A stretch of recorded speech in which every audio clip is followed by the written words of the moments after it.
Hey everybody, welcome to What It Takes, a mini series where I ask the same questions to elite coaches and they talk about what it takes to become an elite coach. I'm your host, Kevin Shaw, and today we are talking with five-time elite coach, three-time top coach, Melanie Mitro. Melanie, welcome to What It Takes. Hello, everybody. Hi, Hey, Kevin. tell us a little bit about yourself, Melanie, will you?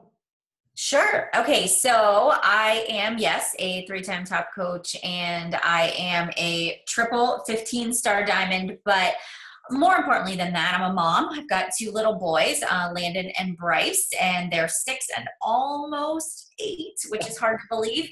And I started my business 5.5 years ago when Bryce was about, he was 5-6 months old is whenever I started actually coaching. So, and I started out with Beachbody as a customer going through the challenge group, trying to get the weight off after having 2 kiddos, and lost 30 pounds with Insanity, with P90X, Shakeology, clean eating. And I've basically, fun fact, have done every single fitness program that Beachbody has ever launched from beginning to end, except for like the way beginning ones, you know. Holy smoke, yep. That is a fun fact. I am nowhere near that, but I am on that trend as well. Congratulations. Thank you. Thank you. Fun stuff. Okay, so you told us a little bit how you were introduced to Beachbody. Anything else you want to add to that on your introduction to Beachbody? Sure. So I started as a challenger, and about 2 months into my transformation, my coach invited me to join the business, and she sent me that little 7-minute video clip that they send out, or like the What is Beachbody reel.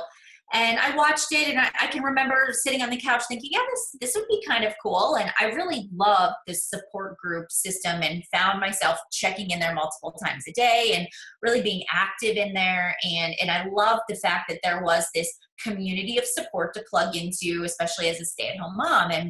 But I kept saying no. I kept sort of like, I don't know. And I think a lot of that really came from the fact that my husband was kind of like, I don't think so.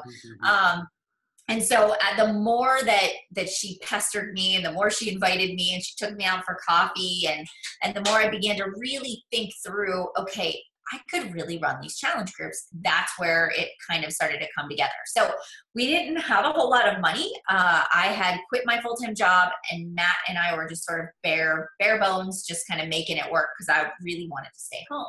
And so it was July of 2011, and I always get money for my birthday from my family. So I actually took that birthday money to buy clothes and bought Shakeology and paid the $40 coach sign-up fee.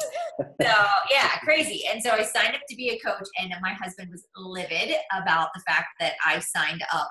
But I was like, trust me on this. I'm going to make this work. And honestly, I had no idea what network marketing was. I didn't have a social media background. My undergrad is psychology. My master's degree is in special ed. And so, but I had this sort of vision for how I could run challenge groups really well. And that was sort of where I started. I didn't have an income goal or a rank goal. It was just, I just wanted to run these challenge groups. So that was really the start of my business and how I got started. Wow, that is a fascinating story. And I love that you didn't come in with this prior knowledge of anything. You just said, okay, let's just make it work. I love that. So you talked a little bit about this, but Melanie, describe what those early days looked like for you in your business. The early days, I was such a hot mess. Like, it was truly a disaster. So number one, I had to educate myself on all the products because I had no idea what I was talking about, and I didn't want to sound like I wanted to be confident. I wasn't confident. I was stuttering over when somebody said, what is a coach and what do you do? And is this a pyramid scheme? Like, I didn't know what to say, right? And so I felt like I spent a lot of that beginning time researching. I watched every little video clip in that training library, so I knew exactly what all the programs were, so I could suggest a program to customers as I was talking to them. I watched all of the Shakeology, like YouTube videos that were out there that were in the back office. I took notes. I got on every national wake up call, every single team call that my upline had hosted.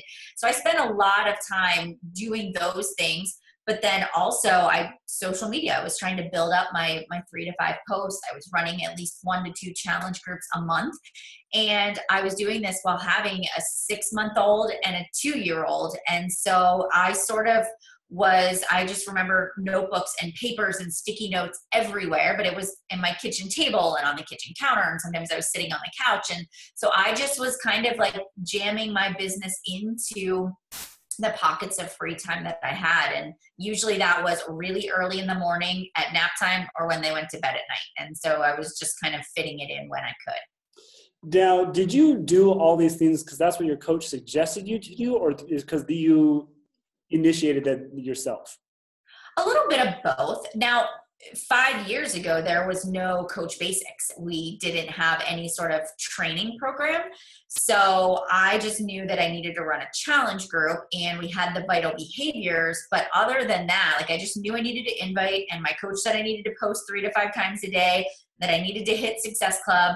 And so I just figured out what I needed to do in order to get there. So I really took the reins and just said, well, if I don't know how, I'm going to go to, and this has always been my thing, I will Google it. Like, you can Google and find anything that you need. So I took that initiative to figure it out on my own. You know, coaches watching this, you need to understand at that point right there. If you, instead of just going straight to your upline and saying, okay, what's next, and waiting for them, go Google it, go YouTube it, go find something on your own where you can find out and become more educated by yourself. That's a great point, Melanie. Thank you. You're welcome. Okay, next question. What do you feel are some attributes or habits you have that contribute to your success? Consistency is definitely my number one thing. I wrote that down. Consistency, hands down. I have, like I said, I've done every single program from beginning to end. I am the kind of person that The Slight Edge was the first book I read, and was sort of like that. Those principles have been ingrained in there, and the compound effect. And so everything I do, I'm just consistent with what I'm doing, because I know that that's what builds trust. So, I wanted people to trust me on social media, but I wanted them to see that I was here for the long haul. So I needed to show up. I needed to be here every day. I knew I needed to lead by example. I'm persistent, and my husband will even tell you that. When I want something, I am not going to let it die until I get it. And sometimes I have to push at it for a whole year before he finally breaks down and says, yes, I will find a way. But I can relate that to my Beachbody business too. No, he did not support that at the beginning. People did think I was weird, but I was really persistent because I had a vision that nobody else could see, but I had it. And I would say that's a characteristic that I've had all of my life. I've always been persistent. I've done that to my parents, when I wanted to play a certain sport or something they didn't want me to do, I was persistent. And then I am not afraid to fail. And I believe that is something that really holds people back in this business. Is they get really afraid of what other people are going to think, or if they're going to mess up or say something wrong. And I kind of take that leap, and then I figure out all the puzzle pieces on the way down. And, it's not always perfect, and I learn a lot from that, but that has helped me move faster in the business because I don't need to have all the pieces before I go. I just go.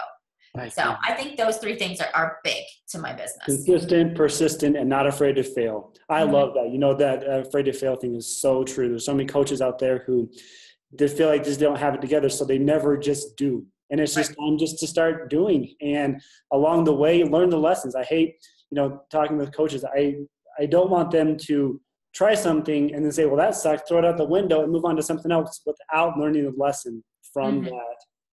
Right. You had. Great idea. Okay. What advice do you have for a brand new coach who doesn't know where to start? What can they start doing today to achieve long-term success? Sure. So the wonderful part is that Beachbody has created the first 30. And so if you have maybe no upline support, or you don't have guidance, or your team doesn't do a lot of trainings, go to that first 30 in the training library. That is awesome. That's what I actually tell my new coaches and my downline to use as a resource, because it is just that good. So that's the first thing that you can do, is go through those assignments in there and start working towards that. But honestly, the first thing you can do is launch your business on Facebook and tell people that you are a coach, right? And then the second thing you can do is set a challenge group start date. And then the third thing that you do is you start posting and inviting to it, and you just run a challenge group, because you have to get results. You have to get people into a challenge group so that you can help people, that you can make commissions. And so just focus on getting that first challenge group started. And I say, set the goal to help 3 people in the first month. You'll hit Success Club, you'll hit Success Starters, you'll earn your money to pay for your challenge pack that you invested in. And the start. That's all you need to do. And honestly, that will take a whole month for you to figure out. So that's plenty enough to focus on in the I first love that. Very simple assignment. There it is right there, guys. Take that. Okay. What about the coach who is struggling or is thinking about giving up? What advice do you have for them? Well, if it makes you feel any better, I think for this first 6 to 9 months I was in the business, at least once a month, I thought about it. I thought about quitting. At least one week out of the month, I was like, did I bite off more than I can chew? Do I really want to do this? I have 2 small kids. Man, this is a lot of time that I'm investing into this business. And I was really struggling again with time management to make this work with my duties as a parent, my wifely duties, all the things that I need to do to keep up my house. But I really loved coaching, and I kept coming back to that I really had that deep down desire to do that. And I would say for those of you that are struggling, number one, you have to have faith in what you're doing, and you have to have the belief in it. Personal development was so key. The more I read about other entrepreneurs and the failures they had and the struggles they overcome and the stories that I read, I was able to connect with what other people had gone through in building a business and was able to kind of console myself in that. But then also when I signed up, my coach and her coach, the 3 of us were a pod, and we would bounce ideas or just talk to one another. So I really do think having them to sort of like say, it's okay, you got this, made a big difference. Because when you're out there floating by yourself, it's so easy to quit when you're not connected to a team. Boy, that is great advice.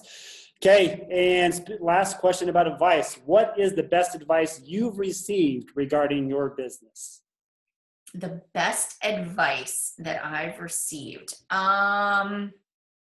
It's only you. It's all about you. You're your only competition. So keeping your blinders on. I will have to say that is the one thing that I find in my business, that when I don't keep my blinders on and I'm not focused on what I do well and the people I like to help and the market that I work best with, or, when I'm not just saying, can I beat my own personal best from last month? The minute I start to say, let me go see what these other coaches are doing. Let me go see what so-and-so is posting on social media. The minute I pick my head up and I start looking around is when I start to doubt myself, is when that confidence sort of gets rocked. And even being a 3-time top coach, I still compare myself. And the minute I lift my head up is when I start to get anxious and uncomfortable. So I would say be your own competition. Don't benchmark yourself against everybody else. Benchmark yourself against you and how you can elevate yourself as a better leader every day. Keep winning the day. So that's my suggestion. Crazy advice coming from the top coach. She still, guys, compares herself, and she's got to get out of her mind. I love that. Okay, guys, on to the speed round. Melanie, this is where I just ask you fast questions, and these are just simple responses.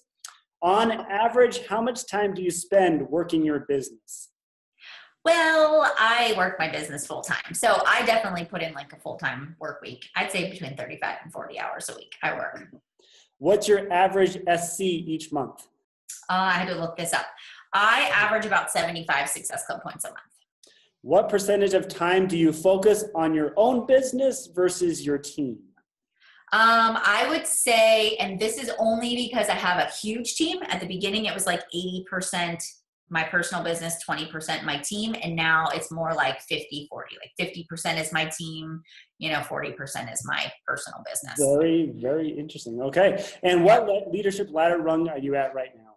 I am an executive leader. Holy smokes, that's crazy. Okay, folks, it is time for random questions from a hat where Melanie has no idea what I'm going to ask her, neither do I. Here we go, Melanie. Your question today is, what is your perfect pizza? This is a good one. Okay, so there is this place called Anthony's Stonefire Pizza, and they make a meatball pizza, and it has little meatballs and big hunks of mozzarella. That is hands down my favorite, and basil and stuff on there. That's really That sounds delicious. If I ever come out that way, that's what I'm going to eat. Melanie, thank you so much for being on our call, guys. This is a very important call. Pay attention. This is What It Takes with Melanie Mitro. Melanie, thank you. You're welcome.